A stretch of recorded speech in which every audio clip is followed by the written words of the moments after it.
Hello guys, कैसे हैं आप सब। एक बार फिर से आपके अपने YouTube चैनल ऑनलाइन केमिस्ट्री में आपका बहुत बहुत स्वागत है। पिछले वीडियो में हमने उप सहसंयोजी यौगिकों का IUPAC नामकरण पढ़ा था। सूत्र से नाम से सूत्र लिखना है ना, कि किस प्रकार से IUPAC यौगिकों के नाम से सूत्र लिखा जाता है।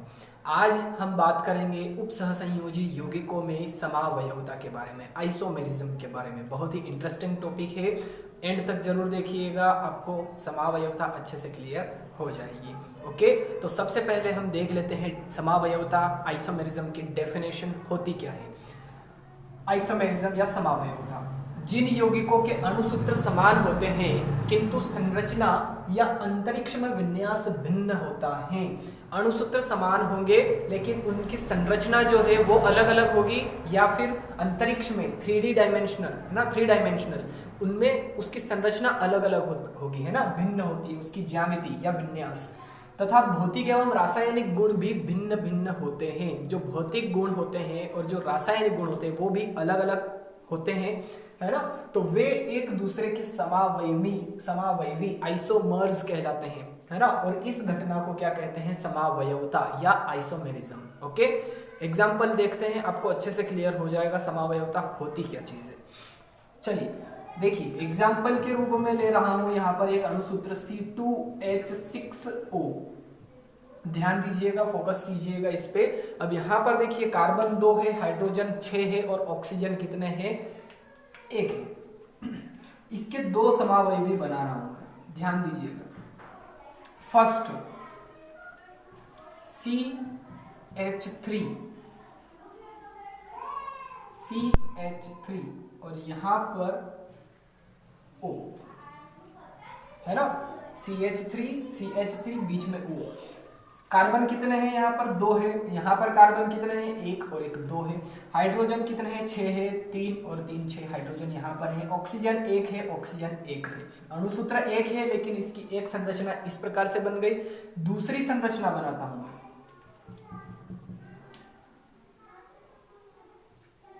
C2H5OH। देखिए कार्बन कितने, 2, कार्बन 2, हाइड्रोजन 6, 5 और 1 6 हाइड्रोजन हो गए, 6 हाइड्रोजन। Oxygen 1, oxygen 1। तो इस प्रकार से 2 सूत्र बन गए, एक अणुसूत्र से 2 अलग अलग सूत्र बने हैं। तो ये क्या कहलाएंगे, एक दूसरे के समावयवी कहलाएंगे। और इस घटना को क्या कहते हैं, समावयवता कहते हैं, आइसोमेरिज्म कहते हैं। नाम अगर लिखे इसका, तो इसका नाम क्या हो जाएगा, डाई मेथिल ईथर, है ना। ईथर फंक्शनल ग्रुप है, देखिए ROR ईथर होता है। और यहां पर OH फंक्शनल ग्रुप है, यानी कि अल्कोहल है ना। तो यहां पर ये क्या है, एथिल अल्कोहल। C2H5 क्या होता है, एथिल, और OH फंक्शनल ग्रुप लगा है, सो ये क्या हो जाएगा, अल्कोहल। तो देखिए एक अणुसूत्र से 2 अलग अलग सूत्रों का निर्माण हुआ, तो इस प्रकार से ये एक दूसरे के क्या हो जाएंगे, समावयवी हो जाएंगे, आइसोमर्स हो जाएंगे। और इस घटना को क्या कहते हैं, समावयवता कहते हैं। देखिए लिखा है यहाँ पर कि भौतिक एवं रासायनिक गुण भी भिन्न भिन्न होते हैं, अलग अलग होते हैं। अब देखिए एक कौन सा फंक्शनल ग्रुप है, ईथर फंक्शनल ग्रुप है, और एक कौन सा है, अल्कोहल है। तो दोनों फंक्शनल ग्रुप अलग अलग है, इनकी प्रॉपर्टीज अलग अलग होती है, केमिकल रिएक्शंस अलग अलग होती हैं, है ना। रासायनिक समीकरण ये सभी अलग अलग होती है, किससे अभिक्रिया करते हैं, किसी से नहीं करते हैं, है ना, किससे अभिक्रिया करके कौन सा प्रोडक्ट बनाते हैं। तो इन दोनों की जो केमिकल रिएक्शंस होती हैं, इनकी जो केमिकल प्रॉपर्टीज होती हैं, वो दोनों ही अलग अलग होती हैं। लिखा भी है यहाँ पर कि भौतिक और रासायनिक गुण अलग अलग होते हैं, दोनों अलग अलग फंक्शनल ग्रुप हैं। ये ईथर हैं, ये अल्कोहल है, तो भैया दोनों अलग अलग फंक्शनल ग्रुप हैं, तो अलग अलग प्रॉपर्टीज तो शो करेंगे ही करेंगे, है ना। तो इस प्रकार से समावयवता आई थिंक आपको समझ में आ गया होगा, एग्जाम्पल से अच्छा क्लियर हो गया होगा आपको, है ना। सो चलिए गाइस, अब देख लेते हैं आइसोमेरिज्म के टाइप्स, कितने प्रकार की समावयवता होती है। तो प्रकार कितने प्रकार की होती है, तो समावयवता जो होती है 2 टाइप्स की होती है, 2 प्रकार की होती है। पहली समावयवता जो है उसको कहते हैं संरचनात्मक समावयवता, है ना। और जो दूसरी समावयवता होती है उसको कहते हैं त्रिविम समावयवता।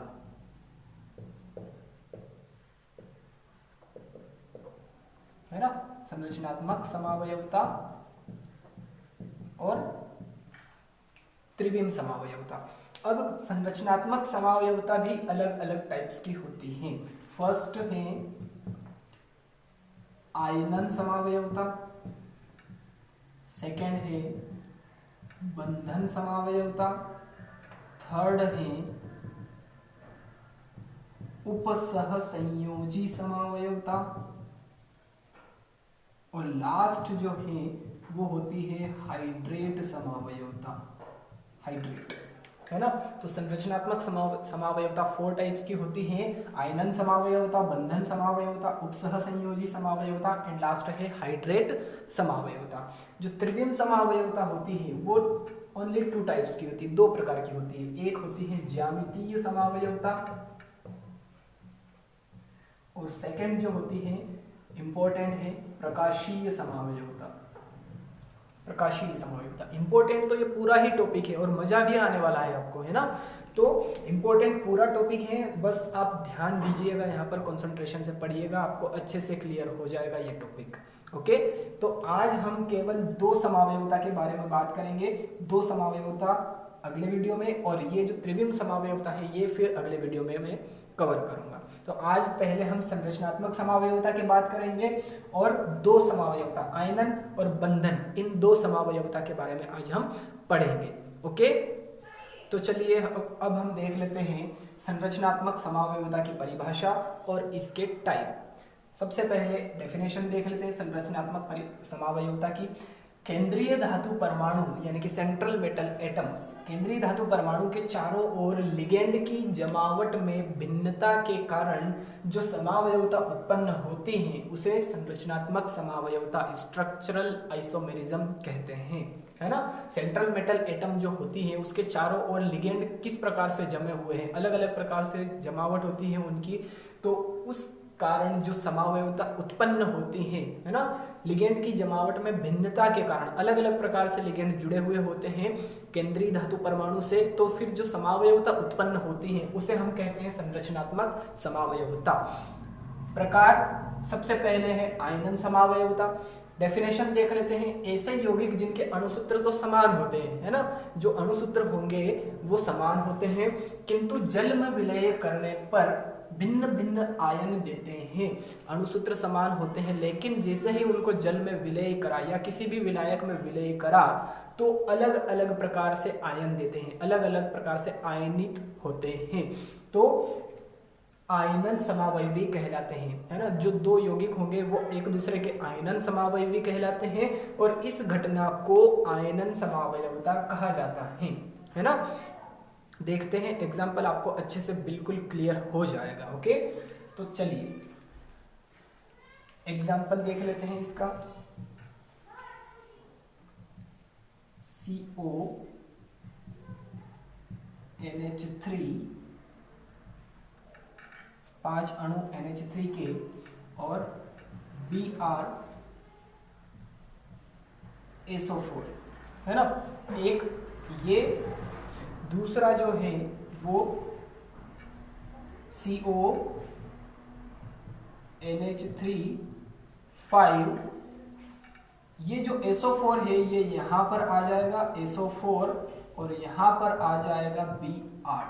तो ये 2 एग्जाम्पल हमने लिखे हैं यहाँ पर, ये दोनों एक दूसरे के समावयवी हैं। और कौन से समावयवी है? आयनन समावयवी है। अब कैसे हैं देखिए, जब इनको जल में विलय किया जाता है या किसी विलायक में विलय किया जाता है तो अलग अलग प्रकार से आयनित होते हैं और अलग अलग आयन देते हैं। जब CONH3 का होल 5 BrSO4 इस यौगिक को जल में विलय किया जाएगा तो ये यहाँ से ब्रेक हो जाएगा, ये पॉजिटिव पार्ट ये नेगेटिव पार्ट में बदल जाएगा, टूट जाएगा, आयनित हो जाएगा, है ना। आयनित होते हैं, आयन है धनायन और ऋण आयन, तो आयनित होते हैं तो इसीलिए इसको आयनन समावयवता के नाम से जाना जाता है ना। जल में विलय करते हैं तो आयन देते हैं, अलग अलग आयन देते हैं, धनायन ऋण आयन, तो इसीलिए इसको आयनन समावयवी कहते हैं और इस घटना को आयनन समावयवता कहते हैं।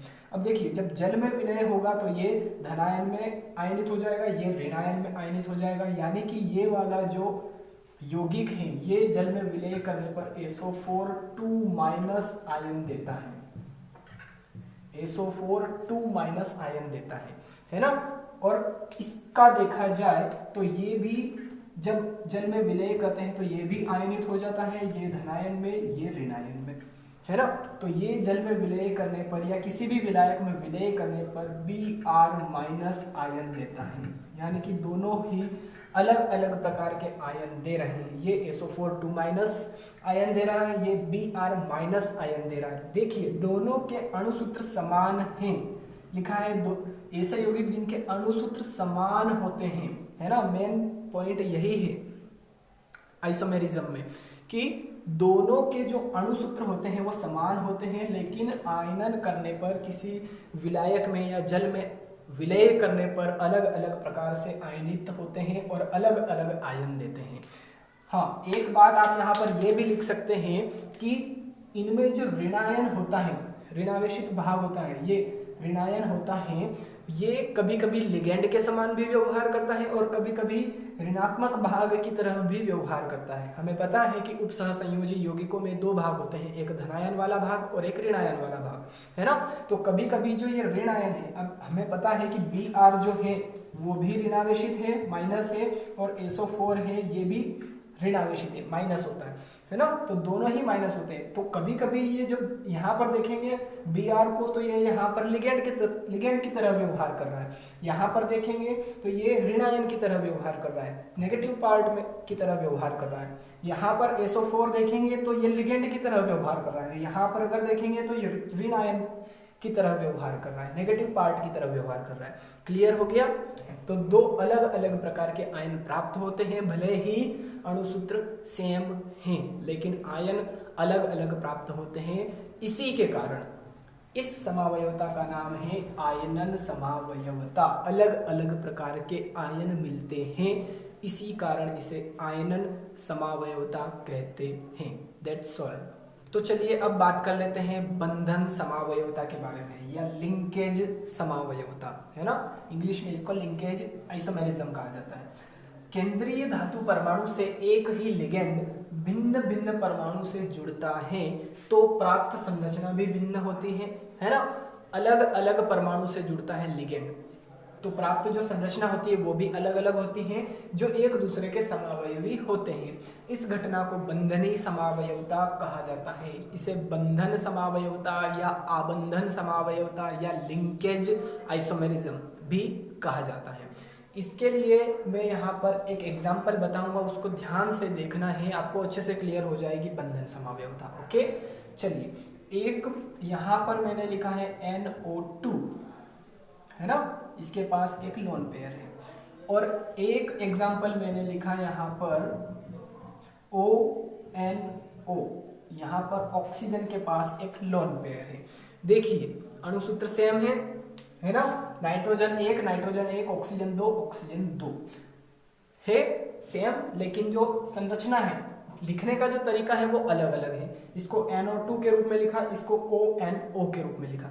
अब होगा क्या कि यहाँ पर नाइट्रोजन के पास एक लोन पेयर है और यहाँ पर ऑक्सीजन के पास एक लोन पेयर है, तो ये नाइट्रोजन इस लोन पेयर को दान करने वाला है ना। नाइट्रोजन इस लोन पेयर को दान करने वाला है, इसलिए इसका नाम क्या हो जाएगा, नाइट्राइटो N क्यों लिखा, क्योंकि नाइट्रोजन लोन पेयर को डोनेट करेगा। इसका नाम उसी प्रकार से होगा, है तो ये भी नाइट्राइटो है ना, इसका नाम भी नाइट्राइटो है, लेकिन लोन पेयर को डोनेट कौन कर रहा है, ये ऑक्सीजन, तो यहाँ पर नाइट्राइटो O हो जाएगा। बस ये अंतर है। अगर इसको समझ लिया तो लिंकेज आइसोमेरिज्म हलवा है आपके लिए, एकदम हलवा है ना। तो ये अगर आपको समझ में आ गया है तो हम आगे बढ़ते हैं, है ना, समझ में आ गया है। चलिए अब इसका एग्जाम्पल समझ लेते हैं। CONH3 का होल 5 है ना, एमीन, अमोनिया के 5 अणु हैं एमीन्स के, फिर NO2, यहाँ पर है Cl2। एक एग्जाम्पल ये लिखा, दूसरा एग्जाम्पल लिख रहा हूं मैं यहाँ पर CONH3 का होल 5 ONO Cl2, अणुसूत्र सेम, फिर से यही कहानी है, अणुसूत्र सेम है ना, लेकिन लिखा क्या है देखिए, केंद्रीय धातु परमाणु से एक ही लिगेंड एक ही है, नाइट्राइटो, ये भी नाइट्राइटो है ना, तो एक ही लिगेंड भिन्न भिन्न परमाणु से जुड़ता है, भिन्न भिन्न परमाणु, ध्यान दीजिएगा, भिन्न भिन्न परमाणु से जुड़ता है। यहाँ पर ये वाला जो लिगेंड है ये किससे जुड़ा है, इस केंद्रीय धातु परमाणु कोबाल्ट से, N से जुड़ा हुआ है। यहां पर ध्यान दीजिएगा, ये लिगेंड O से जुड़ा हुआ है, केंद्रीय धातु परमाणु से O से जुड़ा हुआ है कोबाल्ट से, यहाँ पर N से जुड़ा हुआ है कोबाल्ट से, दोनों में अंतर है। यहाँ पर nitrogen lone pair of electron cobalt को दे रहा है, यानी कि सेंट्रल मेटल एटम को दे रहा है ना, कोबाल्ट क्या है, सेंट्रल मेटल एटम है। यहाँ पर ऑक्सीजन कोबाल्ट को लोन पेयर्स ऑफ इलेक्ट्रॉन दे रहा है, और कोबाल्ट क्या है, यहाँ पर भी सेंट्रल मेटल एटम है। क्लियर हो गई बात आप सभी को, समझ में आ गया अच्छे से, है ना। तो इस प्रकार से ये बंधनी समावयवता होती है, बंधन समावयवता या लिंकेज समावयवता कहते हैं। अलग अलग प्रकार से बंधन होता है। यहाँ पर नाइट्रोजन जो है ये बॉन्ड बनाएगा कोबाल्ट के साथ, यहाँ पर ऑक्सीजन बॉन्ड बनाएगा कोबाल्ट के साथ। तो अलग अलग प्रकार से बॉन्ड बन रहा है। यहाँ पर है एक ही NO2, ये भी NO2 है ना। ये क्या है, नाइट्राइटो N है, ये क्या है, नाइट्राइटो O है। इसके पहले मैंने आपको क्लियर कर दिया है नाइट्राइटो N क्यों है, नाइट्राइटो O क्यों है, क्योंकि O से जुड़ रहा है, O जो है वो लोन पेयर ऑफ इलेक्ट्रॉन दे रहा है, सो ये नाइट्राइटो O।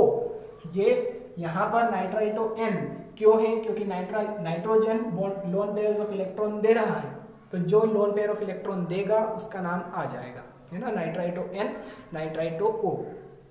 क्लियर हो गई बात, आपको अच्छे से समझ में आ गया। सो अगर आपको ये वीडियो पसंद आया तो प्लीज़ वीडियो को लाइक जरूर कीजिएगा, अपने फ्रेंड्स के साथ में इसे शेयर कीजिएगा, और अगर आप पहली बार इस चैनल पर आए हैं तो प्लीज़ चैनल को भी सब्सक्राइब कर लीजिए, साथ में बेल आइकन भी जरूर प्रेस कीजिए, ताकि आगे आने वाले वीडियोज़ की नोटिफिकेशन भी आपको टाइम पर मिलती रहे। आज हमने पढ़ी है संरचनात्मक समावयवता की 2 टाइप्स, है ना, बंधन समावयवता और आयनन समावयवता।